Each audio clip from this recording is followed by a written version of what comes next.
Hello students, welcome to education academy. आज का हमारा जो टॉपिक रहेगा, हमने इससे पहले लगभग लगभग एक्टिव वॉइस पूरा कर लिया है। आज का टॉपिक रहेगा हमारे पास मॉडल्स का। मॉडल्स को समझने के लिए हमें समझना होगा कि मॉडल्स क्या है। इसको क्लियर करते हैं। मॉडल्स को समझने के लिए पहले हमें ऑक्सिलरी क्या है या हेल्पिंग वर्ब क्या है उसे समझना चाहिए। ऑक्सिलरी वर्ब्स यानी कि हेल्पिंग वर्ब्स, इन्हें हम हेल्पिंग वर्ब्स बोल सकते हैं। ये आसान वर्ड है।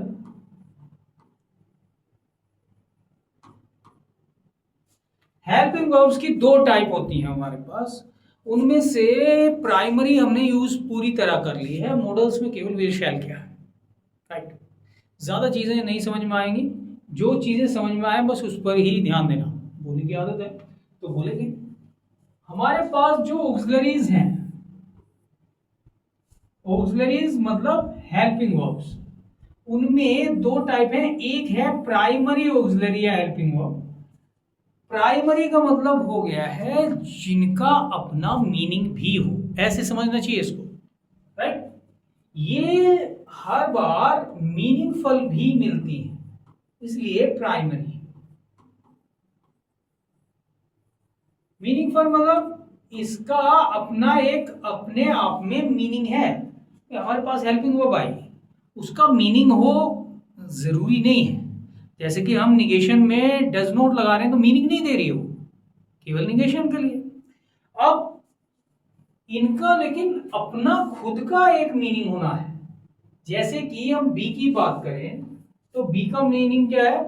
बी मैंने शुरू के जो चैप्टर्स कराए थे उनमें बी को पूरी तरह क्लियर किया है। बी मतलब कि is are am first form of be, was were second form of be, been the third form, base form be है, राइट। तो बी को अगर हम चाहें तो इस तरह से यूज करते हैं।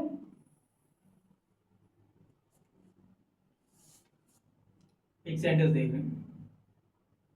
I am a teacher,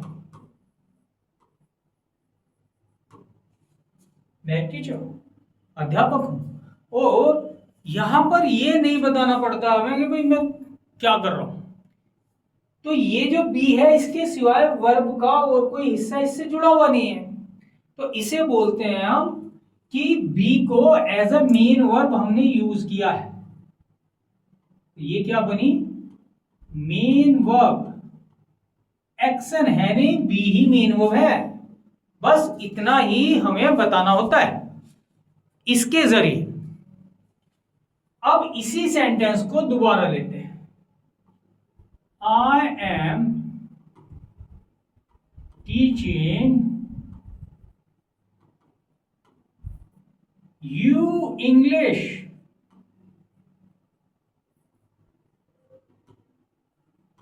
what it means, इसका मतलब है कि मैं तुम्हें अंग्रेजी पढ़ा रहा हूं। और जब मैं तुम्हें अंग्रेजी पढ़ा रहा हूं तो इसमें एक्शन आया और एक्शन किस फॉर्म में गया, आईएनजी फॉर्म में। तो हमें एक बात पता चली कि बी या तो अकेले में यूज हो जाएगी, लेकिन अगर वर्ब इसके साथ में आती है तो बी की कोई भी फॉर्म वर्ब से पहले अगर रख दी हमने तो आईएनजी ही आए। ये आप कंटिन्यूअस में परफेक्ट कंटिन्यूअस दोनों में देख चुके हैं। एक में बीन है तो आईएनजी है, एक में बी की present form, past form, future form जो भी कर रहे हो। अब यहां ये मेन वर्ब है, ये एक्शन है तो मेन वर्ब ये हो गया।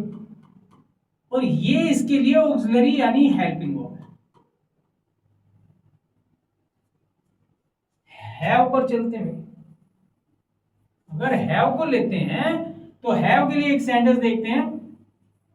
She has a lot of money.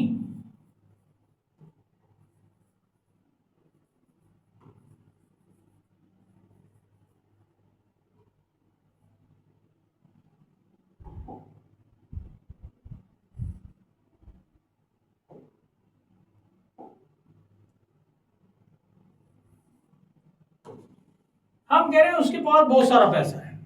ऐसे वाले लोग होते हैं भाई, तो उसके पास बहुत धन है, बहुत पैसा है, उसके द्वारा बहुत पैसा, जैसे भी बोलना है। तो हैव का अपना जो मीनिंग है वो यही है, टू पजेस समथिंग। अब ये जो सेंस है ये अपने आप में वर्ब का काम कर रहा है, तो एक्शन इसी के पास में, यानी एक्शन तो वास्तव में है नहीं कुछ, राइट, विदाउट एनी एक्शन ही चल रहे हैं हम। लेकिन हैव में कुछ एक्शन का थोड़ा बहुत सेंस होता है, राइट, तो उसे पूरा ऑब्जेक्ट मिलता है इसलिए। तो यहां ये मेन वर्ब है। हम अगर हैव को देखते हैं ऑक्सिलरी की तरह, तो हैव जब चलेगा तो उसको यहां देंगे। अच्छा, कई बार मैं क्या करता हूं कि मैं जैसे कि हैव बता देता हूं, बी बोल देता हूं बच्चों। अच्छा, बुक्स भी ऐसी होती हैं और ग्रामेरियन जहां भी आप देखते हैं वो बी बता देंगे, बी का यूज है, राइट, हैव का यूज है। बच्चा कह रहे कि यार इसमें तो हैज आ रहा है। भाई साहब, वो हैज जो है वो हैव की ही सिंगुलर फॉर्म है। बच्चा सोच रहे इसमें तो यार जो है हैड आ रहा है, it means the past form. तो इतना ध्यान तो देखो रखना आ जाना चाहिए इसके बाद, जितनी हमने मेहनत कर ली है उसके बाद में। तो ये हैज भी हैवी है, इस बात को मैं इसलिए बता रहा हूँ। कुछ बच्चे कहते हैं कि आपने हैज लगा दिया है, बोल रहे हो। बेस फॉर्म है, सिंगुलर फॉर्म उसकी हैज है, पास्ट फॉर्म उसकी हैड है, और पास्ट पार्टिसिपल यानी थर्ड फॉर्म की हैड है। तो she has a lot of money. अब अगर हम इस सेंटेंस में, यानी सेम सब्जेक्ट इसलिए ले रहा हूं कि क्लियरिटी ज्यादा अच्छी आ जाए, तो शी हैज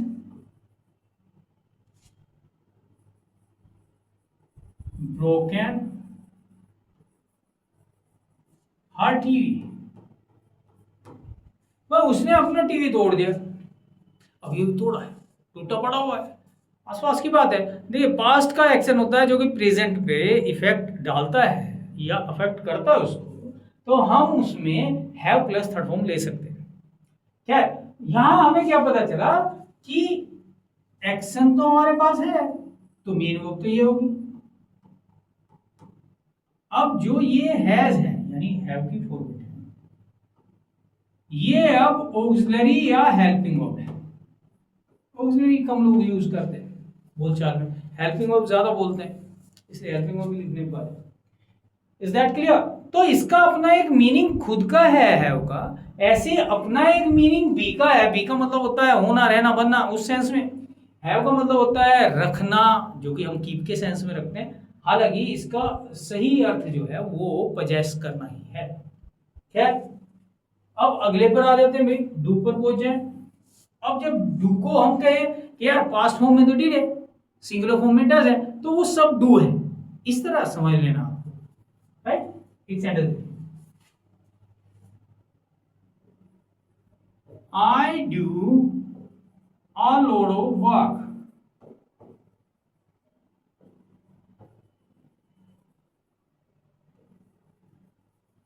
every day। मैं रोज बहुत सारा काम करता हूं, राइट, दबा के मेहनत कर रहा हूं, ये सेंस है। ये ई थोड़ा अजीब से लगता है।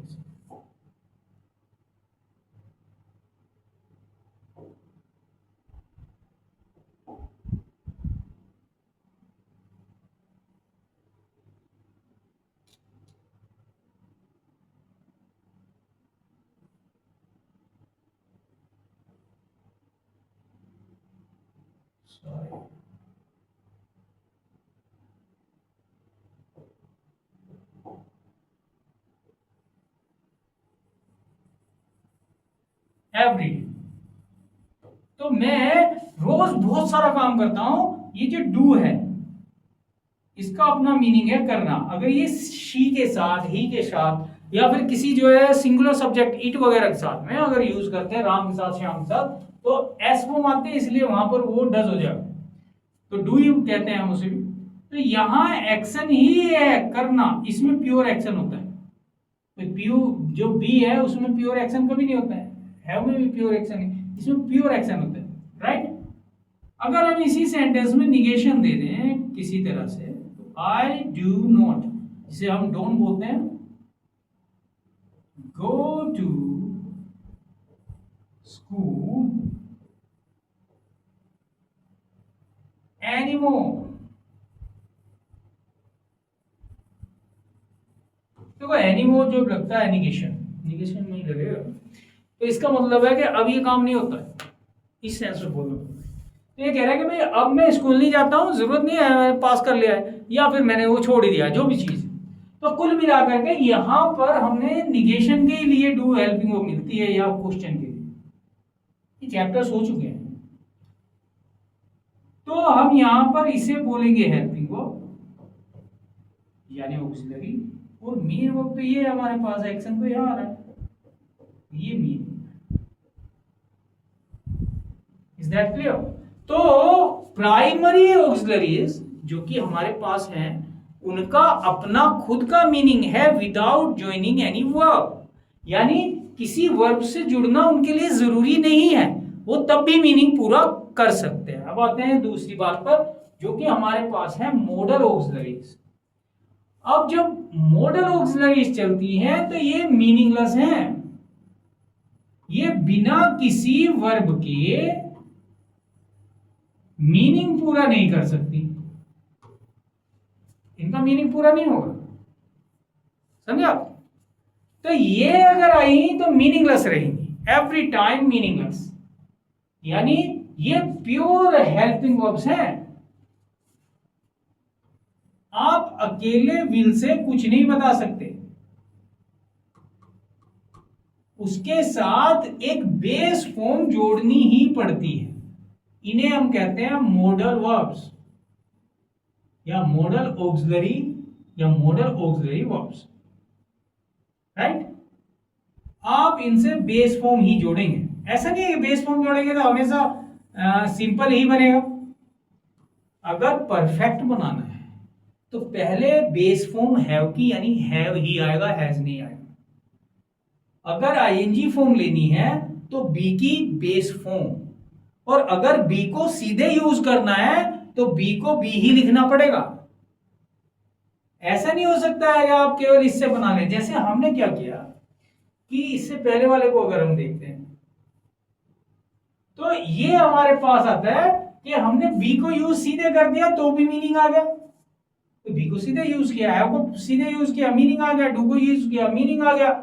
लेकिन अगर हम यहां पहुंचते हैं मॉडल्स पर तो इनका मीनिंग बिना एक बेस फॉर्म जुड़े नहीं बन सकता, केवल बी का यूज है, हैव लगा, वो बी लगा दिया है, राइट? लेकिन वो इजारंग नहीं हो सकता, base form be, will be, shall be, can be, may be, must be, ought to be, right? Past form लगा लो, पास्ट इन्हीं का बनेगा, पहले इनसे तो बेस ही चुनी, बेस मतलब जो उसकी फर्स्ट फॉर्म है, लेकिन बी जो है वो फर्स्ट फॉर्म और बेस में अंतर है, इसलिए बेस लिखना पड़ता है हमें कि यार बेस फॉर्म यूज हुए।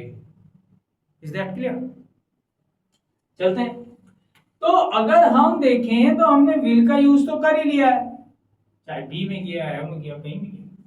विल की पास्ट फॉर्म ही वुड है, हालांकि वुड का एक मीनिंग यूज टू भी है, मैंने यूज टू के चैप्टर में इसे क्लियर किया है। और वुड या कुड के साथ में हम कई बार पोलाइट रिक्वेस्ट बनाते हैं, लेकिन यहां मुद्दा इनकी नेचर समझने का है, मॉडल मूड पर आधारित होते हैं, इनके बारे में हम जो जान सकते हैं उसको क्लियर कर लेंगे। तो फ्यूचरिटी तो विल और शैल बता ही रहे इतने दिनों से, ये दोनों मॉडल्स तो हमें पता है। शुड शैल की सेकंड फॉर्म है, लेकिन सजेशन के लिए अक्सर शुड को शुड ही यूज किया जाता है, शैल में यूज नहीं करते हैं, तो उस बात को देखेंगे, ये मैं इसके बाद बताऊंगा। विल शैल वाला जो सिस्टम है, अच्छा एक और बात है, सीक्वेंस ऑफ द टेंसेज, यानी जब हम रिपोर्टिंग करेंगे, नरेशन करेंगे या डायरेक्ट इनडायरेक्ट करेंगे तो हमें पता हो जाएगा कि विल का वुड होता है। Is that clear?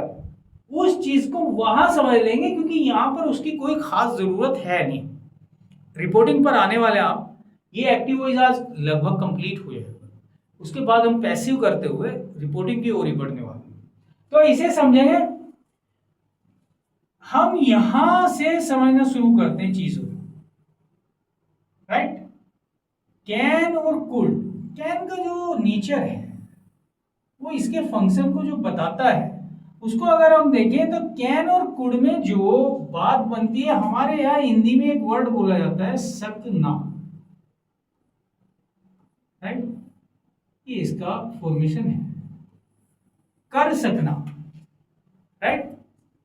अगर मैं कुछ कर सकता हूं, if I am able to do something, It means I can do it.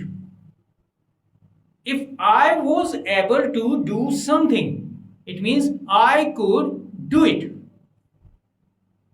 और ये यूज किसके लिए हो रहा है? ये फिजिकल पावर के लिए यूज होता है, यानी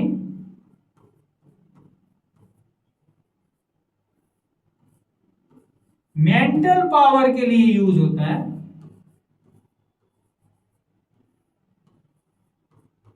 इसको ये क्लियर करेंगे। या फिर ये हमें किसी की एबिलिटी को बताता है, कभी कभी टैलेंट भी आ जाता है, राइट। एबिलिटी और टैलेंट में फर्क होता है। एबिलिटी एक स्किल जैसी सेंस है जिसे सीखा जाता है। टैलेंट जन्मजात होते हैं, यानी जन्मजात जो गुण हैं उन्हें ही टैलेंट कहते हैं। क्या अभी यहां पर इसे हम समझे योग्यता आ गया। इन चीजों में अगर हम जाते हैं, राइट, तो हम यूज करेंगे प्रेजेंट के लिए कैन, और पास्ट इसकी फॉर्म है कुड, पास्ट के लिए कुड। हालांकि स्पोकन में कैन का यूज बहुत कम लोग करते हैं। स्पोकन में क्या होता है कि हमारे पास टाइम तो होता नहीं है, तो स्पीड से बोलने के लिए लोग कुड के ही साथ कैन को ले लेते हैं। कुछ लोगों को कैन की आदत है तो वो कुड को भी कैन बना देते हैं। स्पोकन में इतना नहीं रोका जाता, लेकिन चूंकि हमारे पास टाइम होता है रिटर्न में, तो एग्जाम में तो देखो पूछा जाएगा क्लैरिटी में, राइट। एक सेंस और आता है कि तुम्हारी जो एफिशिएंसी है वो कितनी है और कैपेबिलिटी है वो कितनी है। कभी कभी ये चीजों में कैपेसिटी के लिए भी यूज करते हैं, राइट। तो हम इसको कैसे समझते हैं, इसे समझेंगे।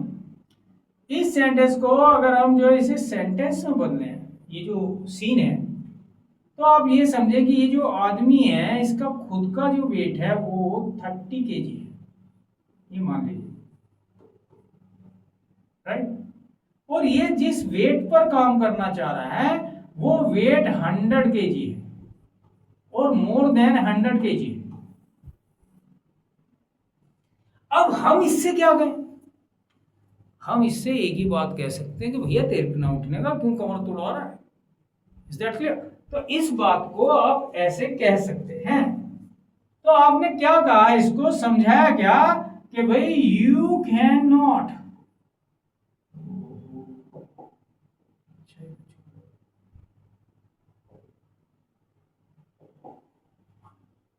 you can not lift this weight, कि भाई तेरे पे नहीं उठने का। हम ऐसे कहते हैं तुम नहीं कर सकता, तेरे पे नहीं होने का। ये जो सेंस है ये सब उसी में है। सकना तो मैंने एक वर्ड बोल दिया, लोकल लैंग्वेज में हम यही कहते हैं तेरे पे नहीं होने का, राइट, तेरे पे नहीं उठने का। तो उस सेंस में हम कह रहे हैं तेरे पे तो ये वेट उठने का नहीं। वो इसका आंसर ये कर रहा है कि भाई I can lift it easily. वो कह रहा है मैं तो मजे में उठा सकूं, मुझे प्रैक्टिस होगी।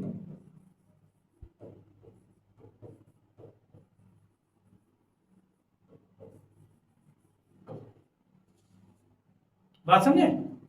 तो हमने क्या यूज किया, पावर। हमने उसकी पावर देखी, मसल्स पावर उसके पास है नहीं, वेट ही नहीं है, मसल्स पावर भी नहीं दिख रही है, हड्डियों का ढांचा है, वो कैसे उठाएगा? ये बड़ा कठिन काम है। और अगर हम यहां पर देखते हैं, वो कह रहे हैं यार मुझे प्रैक्टिस है भाई, आई प्रैक्टिस एवरी डे, तो मुझे इतनी प्रैक्टिस है कि मैं इसे आराम से उठा लेता हूं। अच्छा, प्रैक्टिस कई बार है, वो हमारे जितनी भी चीजें हैं जो हम लोग सोचते हैं कि यार ये नहीं हो पाएगा, आप प्रैक्टिस करना शुरू करते हैं, वो होने लगती। कई बार ऐसी ऐसी चीजें होती हैं जिनको सोच भी नहीं सकते। तो ये I can lift it easily, तो इसमें भी पावर का पता चला, इसमें भी पावर का पता चला।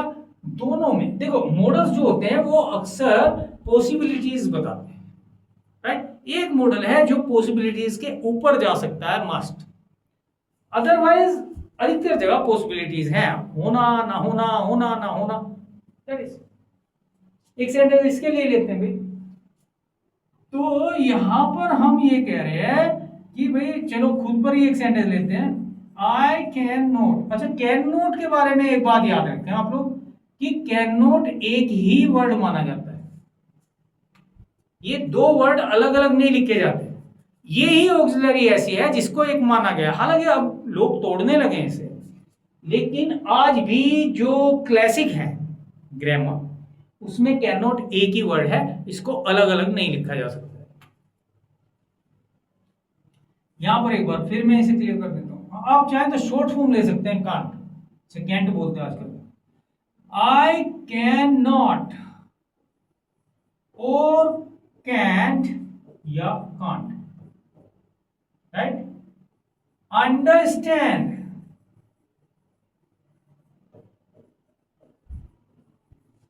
This language,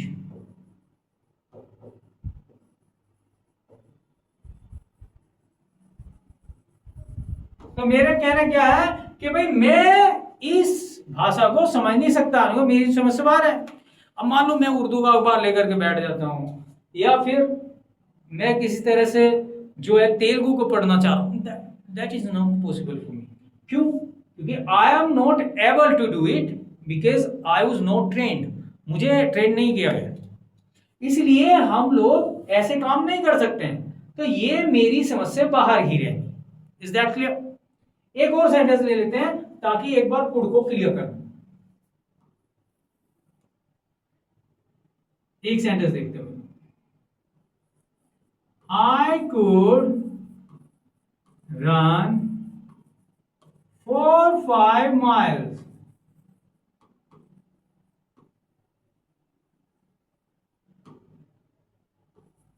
at a stretch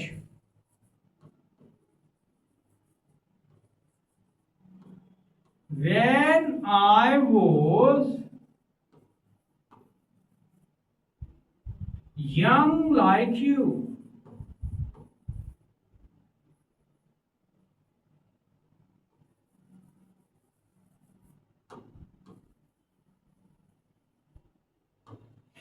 तो यहां पर एक सेंटेंस लिया हमने, हम कहना चाह रहे हैं कि भाई जब यहां से पढ़ा जाता है, अक्सर जब वैन वाला सेंटेंस हो तो वैन वाली क्लोज हम हिंदी में पहले बोलते हैं।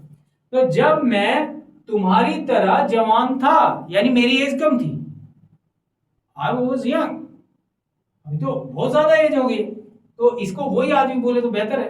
जब मैं तुम्हारी तरह जवान था तो मैं बिना रुके, इस सेंस को समझो, एट ए स्ट्रेच का मतलब है विदाउट स्टॉपिंग, बिना रुके एक ही सांस में, हमारे यहां इसे एक ही सांस में भी बोलते हैं। एक सांस में का मतलब है कि स्टॉपिंग नहीं होगी उसमें, राइट, वो ज्यादा जो है लोकल हो जाता है। तो बिना रुके विदाउट स्टॉपिंग 5 मील दौड़ सकता था, ये पहले की एबिलिटी मेरी, आज नहीं है मेरे पास, आई लॉस्ट इट, मैं इस एबिलिटी को खो चुका हूं, मेरे से दौड़ा नहीं जाता है। ये मैं इसलिए बता रहा हूं कि ये कोई भी आदमी जब कह रहा है उसके लिए जरूरी नहीं है कि आप लोग मेरे ही ऊपर लगाए ये बात। तो एग्जाम्पल तो धीरे पढ़ते हैं।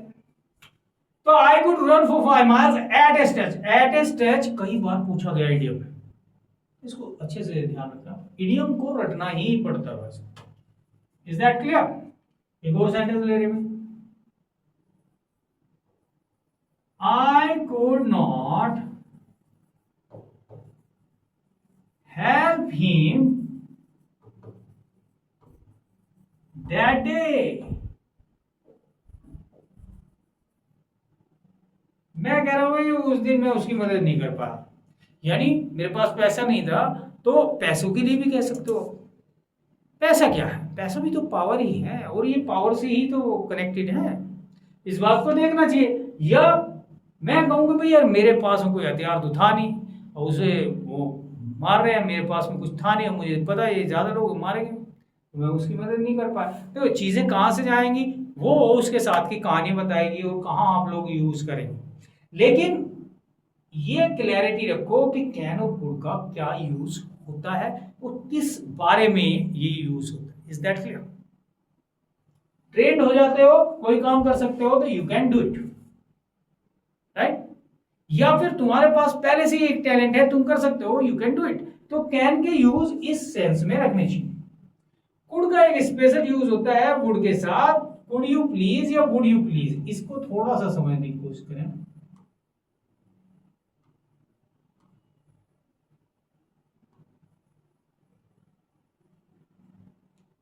वुड से भी ये चल सकता है, कुड और वुड, यू प्लीज, और किसी से भी हम कोई काम करने को कहते हैं तो ऐसे करें। ये बहुत पोलाइट वे है, राइट। अब इसी को आप विल के साथ बनाएंगे या कैन के साथ, तो ये सेंस नहीं देगा पोलाइटनेस का। वहां पर वो लोग उसको पोलाइटनेस नहीं मान पाते। तो आपको भी थोड़ा थोड़ा समझना चाहिए इसके बारे में। जब भी कोई पोलाइट रिक्वेस्ट की जाती है तो वो पास्ट फॉर्म के मॉडल के साथ ही इसमें सेंस में की जाए, यानी हाथ जोड़ करके किसी के सामने पूरी तरह। Is that clear? तो हमें ये पता चलता है कि कैन और कुड प्रेजेंट और पास्ट का सेंस है, लेकिन कुछ जगहों पर कुड, जब हमारे मन में ये चल रहा हो कि ऐसा हो भी सकता है, नहीं भी हो सकता है, जैसे मे माइट है, अभी वही बताने वाला हूं, राइट। तो कुछ लोग यूज कर सकते हैं, दे आर फ्री। नेक्स्ट पर चलते हैं। नेक्स्ट है मे और माइट। मे और माइट जो है वो पॉसिबिलिटी बताने के लिए आता है, केवल संभावना है,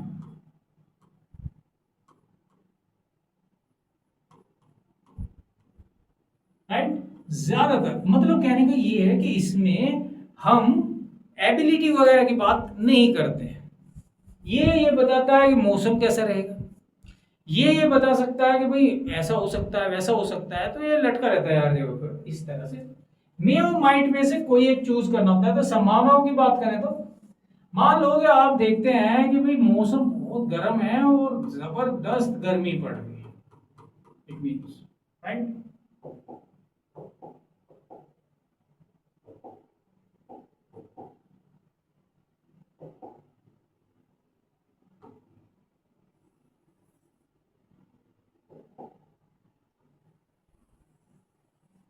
मतलब कि सूरज पूरी तरह आग लगा रहा है, जबरदस्त, अग्नि ही अग्नि।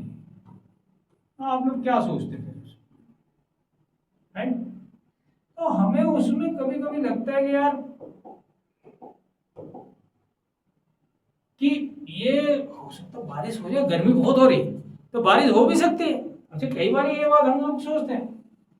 तो ऐसे में हम ये कह रहे हैं कि भाई आज तो बारिश हो सके, यानी आज बारिश हो तो सकती है, इट माइट रेन टुडे। लेकिन ये जो माइट है, ये देख रहा है सूरज तो है, बादल नहीं है, दूर तक कुछ नहीं है, राइट। ना कहीं से ये खबर आ रही है कि वहां बारिश हो रही है। तो ये बहुत मरी हुई संभावना है। जब लेस पॉसिबिलिटी आए, या हम इसको कहें कि ये डिस्टेंस पॉसिबिलिटी है, ये ज्यादा से ज्यादा 20% तक पहुंच पाती है। आप लोग फोरकास्ट देखते हैं 20 to 30%, यानी बारिश होएगी नहीं, ये मानना पड़ेगा लगभग। अब तुक्का लग गया, बात दूसरी है, तुक्का तो कहीं भी लग जाता है, इसमें क्या, राइट। तो 20 to 30% जो है, अगर कोई चीज होने के चांसेस हैं तो वो चांसेस लगभग नहीं है, राइट। ऐसा नहीं हर बार जो है 1% है तो ही नहीं, यहां भी नहीं है। क्योंकि अगर हम देखें तो 80 और 70% बचा हुआ है, तो वो ज्यादा बड़ा है भाई। अगर इसी जगह पर हम एक और बात देखें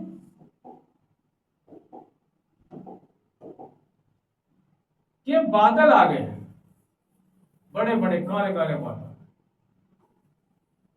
वो इसको ढकते जा रहे हैं,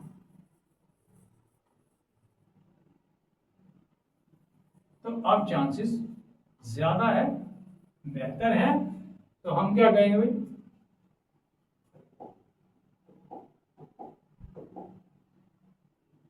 अब हम कह सकते हैं इट मे रेन टुडे।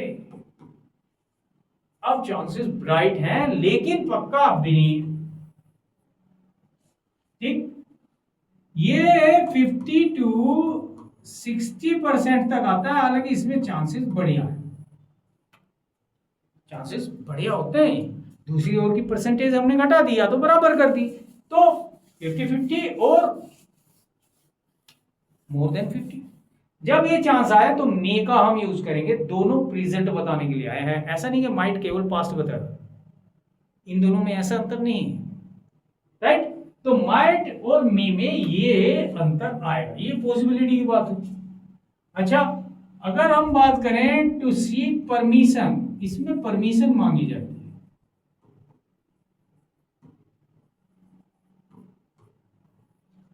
तो हम कहीं पर हैं जहां हमारा पूरा होल्ड नहीं है, मे आई कम इन, हमें बिना पूछे अंदर जाने की इजाजत नहीं है, राइट। प्लीज वगैरह लगा लेते हैं, वो एक अलग बात है, मैं तो केवल एक आइडिया क्लियर कर रहा हूं। तो क्या मैं अंदर आ सकता हूं? अच्छा, इसका भी सेंस सकना में ही होता है, राइट, बारिश हो सकती है एटसेट्रा, तो सकना की तरह बोलेंगे, लेकिन चूंकि ये एबिलिटी पर नहीं है,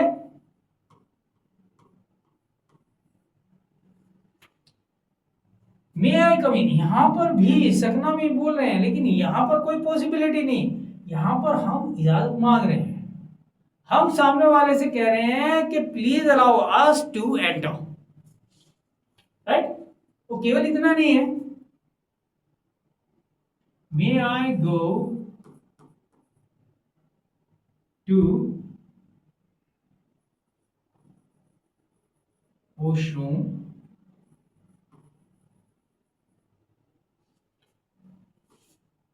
may I take a little rest। हम कह रहे बिल्कुल दही टूट गया, कह रहे थोड़ी देर आराम कर, ये सामने वाले से हम इजाजत मांग रहे, सामने वाला दे सकता है, नहीं भी दे सकता है, ये उसके ऊपर है, यानी वो अथॉरिटी में है, पावर में है वो पूरी तरह, तो वो सामने वाला आपको कह सकता है यस यू,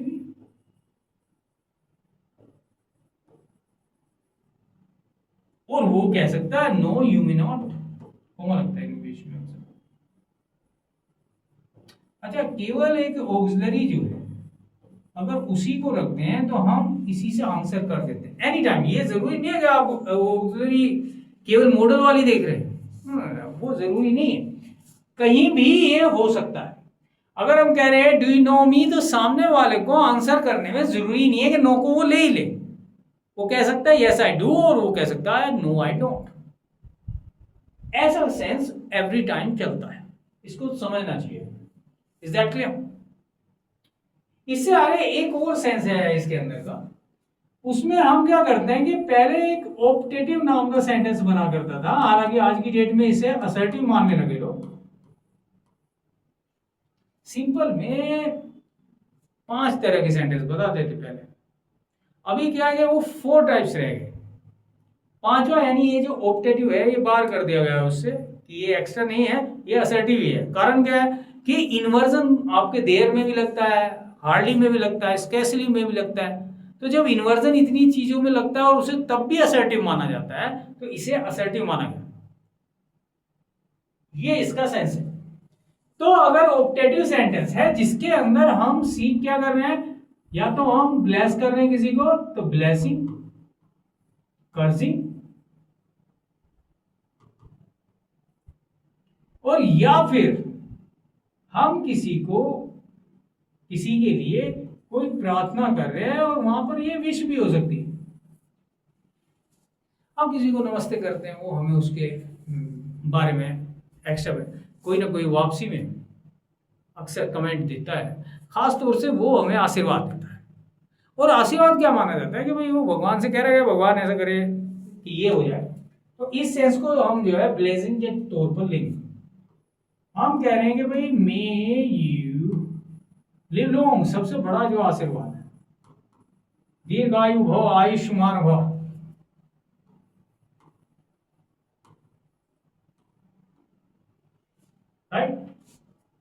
अब कह रहे हो भगवान तुम्हें लंबी उम्र दे। अब बच्चे क्या करते हैं, यार इसमें भगवान तो है नहीं, राइट। अब भगवान का जो सेंस है, राइट, वो अगर लाना है तो तुम्हें भगवान के लिए तो फिर देने वाली वर्ब लानी पड़ेगी। तो हमें फिर ये करना पड़ेगा कि may God give you a long life. तो हम सीधे सीधे ही बोल देते हैं कि तुम्हारी लंबी उम्र हो, और ये हम नहीं कर सकते, we can not do this. तो इसलिए माना जाता है कि इसमें भगवान है। और अगर ज्यादातर बात करते हैं तो हम ये भी कर सकते हैं, मे गॉड, गॉड को ला सकते हैं, ऐसा नहीं है नहीं ला सकते। खासतौर से ब्लेस के टाइम पर हम लोग ला ब्लेस यू। और ब्लेस का जो पेयर है वो विद के साथ जुड़ता है, जो देने वाला है कोई प्रदान करने वाला खासतौर से, तो विद के साथ जुड़ेगा। विद सक्सेस, सफल भवा, भगवान करेगा तुम सफल हो, भगवान तुम्हें सफलता दे। विद अ सन, भगवान तुम्हें पुत्र की प्राप्ति कराए, राइट। तो इस सेंस को देखते हुए, अच्छा लोग क्या करते हैं कि बस गॉड ब्लेस यू बोलते हैं, काम खत्म, तथास्तु, काम खत्म हो गया। एक और सेंटेंस लेते हैं, अच्छा ही अच्छा थोड़ी चलेगा, थोड़ा बहुत बुरा भी चलेगा। May you with your family,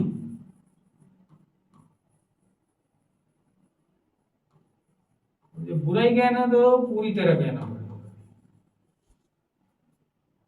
go to hell. तो हमने थोड़ा हैवी कर दिया काम। पहले क्या था, इसमें मार्क ऑफ एक्सक्लेमेशन लगा करता था, अभी लोग वैसे फुल स्टॉप लगाते हैं। Is that clear? तो हम चाह रहे हैं भाई तेरा पुंजा ही छिप जा, तेरा नाश ही हो जाए, ऐसे करके जो है तुम देखोगे कि भाई कई बारी स्त्रियां ये जो है इस तरह के श्राप देती हैं, वो दुखी हो जाती है किसी से, राइट। तो इस सेंस में मिलता है। तो मे के पास तीन सेंसेस हैं, एक केवल पॉसिबिलिटी बता दे, वो कुछ हो सकता है नहीं हो सकता, एक आपके क्वेश्चन के जरिए, मे के जरिए कुछ मांग कर रहे हैं, राइट, सामने वाले के ऊपर है पूरी तरह अथॉरिटी। और एक ये है कि ब्लेसिंग हम लोग, कर्जिंग हम लोग कर। नेक्स्ट वन पर चलते हैं। हमारे पास एक वर्ड है, मैजिकल वर्ड, इसे हम हिंदी में चाहिए बोलते हैं, राइट। आप किसी के घर जाते हैं तो आप बोलते हैं कि भाई यार तुझे जो है मेहनत करनी चाहिए, वो आपके घर आता है या फिर आप उसके घर जा रहे हैं, तो कोई जो भी कोई समझदार सा माना जाएगा दोनों में, वो दूसरे को सलाहें देता है, सजेशन देता है, सजेस्ट करता है कि भाई तुझे ये करना चाहिए, एमबीए करनी चाहिए, उसमें ज़्यादा पैसा है, राइट, एसएससी की तैयारी करनी चाहिए, राइट। तो ये जो चाहिए है ये हम पूरे दिन सुनते हैं, और जो हम सुनते हैं वो हम सुनाते भी, तो जो हमें मिलेगा वो ही तो हम देंगे।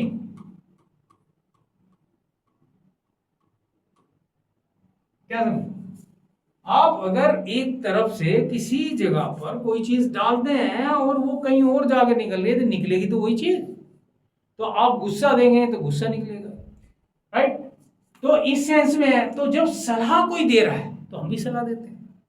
तो कोई हमारे पास आया, हम भी बताते हैं यार तुझे तो बीटेक करनी चाहिए, साइंस का लड़का यार काय के चक्कर में पड़, ये चीजें हम लोग बताते हैं। सुबह जल्दी उठना चाहिए, देर में नहीं सोना चाहिए, ये आपको आजकल इंस्टाग्राम बताता है।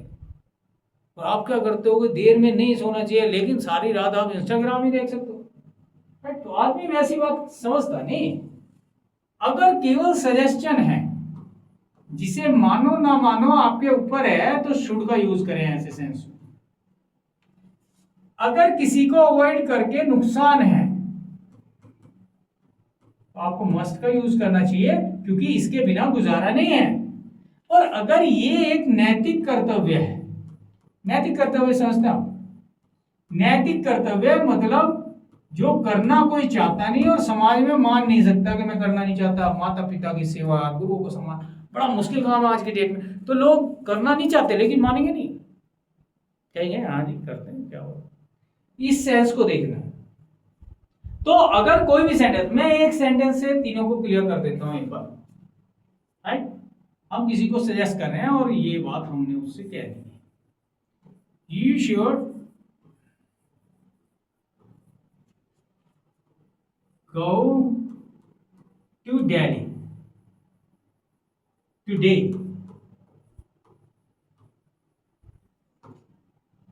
अब इसी सेंटेंस में ये यू ही है, मैं नीचे उतार देता हूं इसको। हम यूज कर सकते हैं must. You must go to Delhi again today, right? And now the third one, you ought to go to Delhi today. तीन सेंटेंस हुए, राइट? तीनों में एक ही बात है, बस मॉडल को चेंज किया।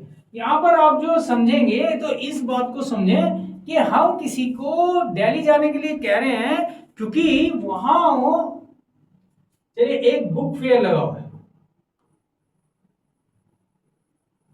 अब बुक फेयर, हालांकि बुक फेयर एक ही जगह लगता है तो इसमें जरूरी नहीं है कि हमें ए लगाए। बुक फेयर लगा हुआ है और हम उससे कह रहे हैं कि भैया तेरे को आज दिल्ली जाना चाहिए, बुक फेयर लग रहा है, किताबें हैं, पढ़ने वाले लोग हैं, उनसे मिलेगा, बड़ा अच्छा रहेगा भाई, है तो जीवन में आगे बढ़ना है तो ऐसा करो। अब सामने वाला जो है वो दुखी है, कह रहा है यार मौसम देख रहा है तो कैसा है, मैं नहीं जा सकता, मैं मरना थोड़े, वहाँ कितनी गर्मी रहे, कितने लोग रहे भीड़ में, मैं नहीं जाता। काम करो, जाएगा ना तो मेरे लिए भी ले।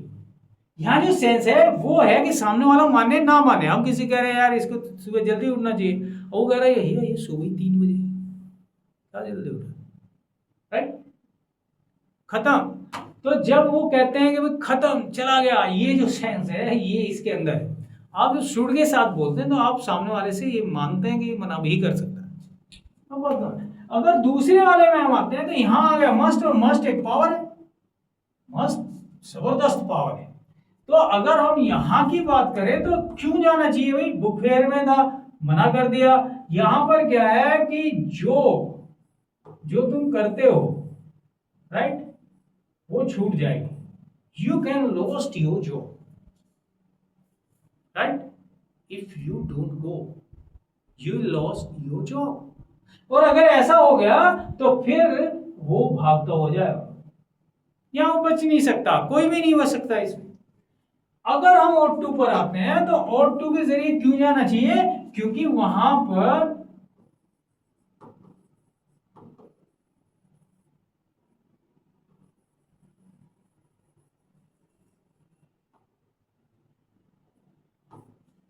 हम कह रहे हैं तेरा बाप वहां पर भर्ती है, जाना तो चाहिए यार, पैदा किया, बड़ा किया, आज तुम लोग देखते नहीं हो, ये कोई तरीका है क्या? ये नैतिक कर्तव्य है। तो जाने से सामने वाला बच रहा है, लेकिन अब जब हम कहेंगे कि जाने को कहेगा मैं जाऊंगा, राइट?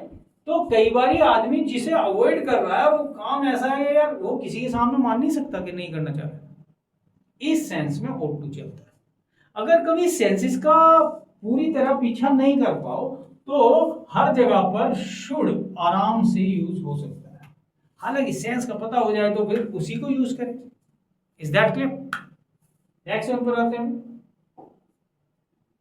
हमारे पास दो कंजंक्शन हैं जो मॉडल्स को जोड़ते हैं। अच्छा, एसएससी में इसको काफी पूछा जाता था, पहले भी और आज भी पूछा जाता है एरर्स के अंदर। मैंने बल्कि मैं बताऊं CHSL का 10+2 का एक एग्जाम था, मैंने 2 बार लेस्ट का यूज देखा और 5 ही एरर थे। तो ये थोड़ा अजीब है, कभी कभी ऐसे भी काम होते हैं। अच्छा, जितनी भी एडवर्ब क्लोज है उसमें सबसे ज्यादा एरर है, खैर बड़ी भी बहुत। तो इसको यहां समझना है कि हमें अगर एक सेंटेंस मिला, उस सेंटेंस को हम ट्रांसलेट कर देते हैं, उसके साथ में जो दूसरा सेंटेंस है उसमें एक मॉडल लेते हैं, दोनों और ऐसे ही होगा। ऐसा नहीं है कि ये कोई इधर का इधर करना है, सीधे सीधे, कोई बड़ी बात नहीं है। अब जो मॉडल यूज होना है वो मे यूज होगा इसके लिए,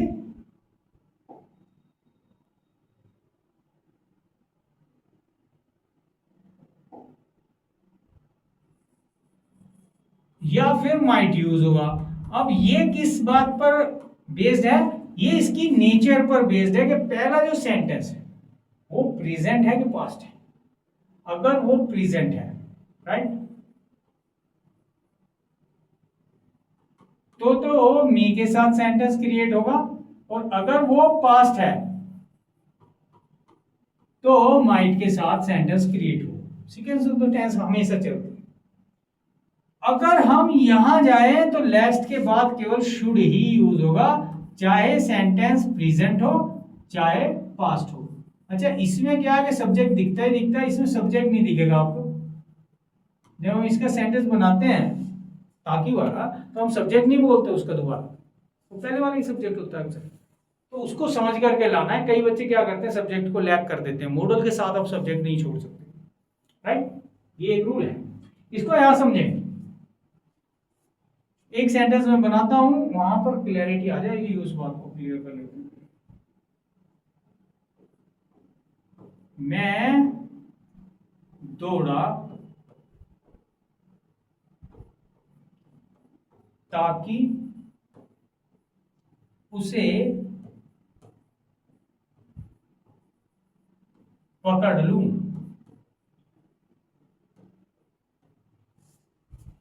समझे आप? तो मैं दौड़ा ताकि उसे पकड़ लूं, पकड़ेगा कौन? पकड़ूंगा तो मैं ही। हम शो नहीं करते इसको, हिंदी में नहीं बोला जाता है। तो बहुत से बच्चे क्या करते हैं कि सब्जेक्ट को एकदम हटा देते हैं, रिमूव कर देते हैं। दैट इज नॉट पॉसिबल, इसे ध्यान रखेंगे। तो मैं दौड़ा यानी पास्ट की बात कर रहे हैं हम, आए रहे हैं, तो कहानी सुना रहे हैं, ताकि मतलब सो दैट उसे पकड़ लूं, मतलब आई के साथ चलाना पड़े, पकड़ूंगा तुम्हें आई। और चूंकि पहला सेंटेंस हमारा पास्ट में था तो माइट, ये रन होता तो ये मे हो जाता, यानी प्रेजेंट होने पर मे, पास्ट होने पर माइट। ये ध्यान, आई माइट कैच हिम,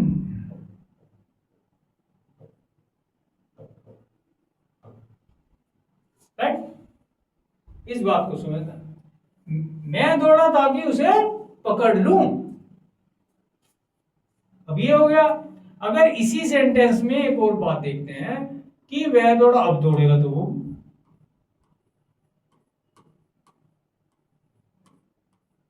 कहीं ऐसा ना हो, राइट, इसमें ऐसा ना हो हम कम बोलते हैं, कहीं ऐसा ना हो मैं उसे पकड़ लूं।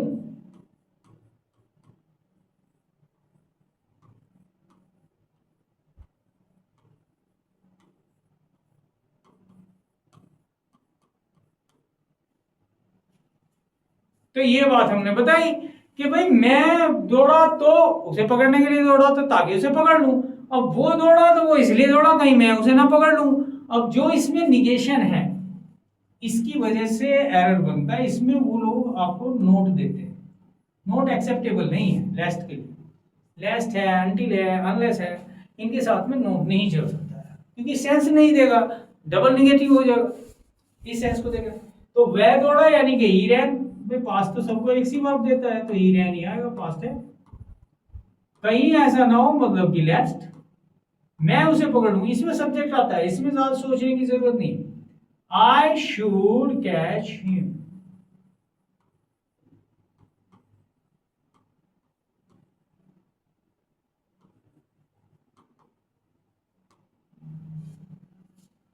Is that clear?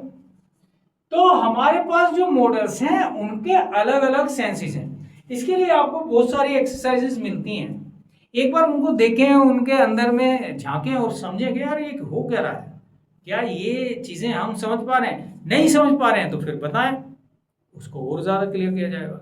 आज के लिए मॉडल्स का यही चैप्टर था, इसको एक बार देखें और इसको रिवाइज करें, साथ साथ देखें कि ये चीजें फिट बैठ रही हैं कि नहीं, और अगर तब भी क्लैरिटी ना हो तो बताओ।